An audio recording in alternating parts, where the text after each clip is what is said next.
ऐन गणेशोत्सवामध्ये मुंबईत पुन्हा गँगवॉरचा कट मुंबई क्राईम ब्रांचने उधळून लावला। पोलिसांच्या सतर्कतेमुळे उत्तर प्रदेशातील गँगवॉर मुंबईत होता टळलाय। छोटा राजन गँगचा मुंबईतील कुख्यात गुंड जाफरला मारण्याची सुपारी उत्तर प्रदेशातून देण्यात आली होती आणि त्याचे पैसे जे आहेत ते सौदी अरेबियातून हवालामार्फत देण्यात आले होते। या संपूर्ण प्रकरणाचा तपास उत्तर प्रदेशातील स्थानिक राजकीय पार्श्वभूमीचा संबंध असल्याच्या तपासात समोर आले।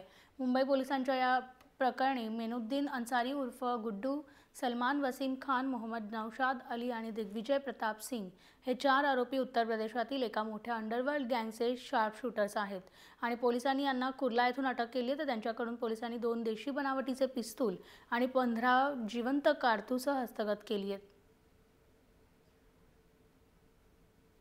4 महिन्यापासून या कटाची आखणी सुरू होती।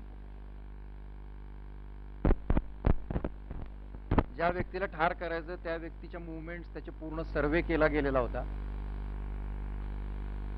आणि ती व्यक्ती ही सराईत गुन्हेगार असल्यामुळे त्याच्याबरोबर नेहमी गुन्हेगार असतात आणि ते हल्ला परतावून लावू शकतात याची कल्पना होती प्लॅन करणाऱ्यांना आणि म्हणून यापूर्वी साधारणपणे 2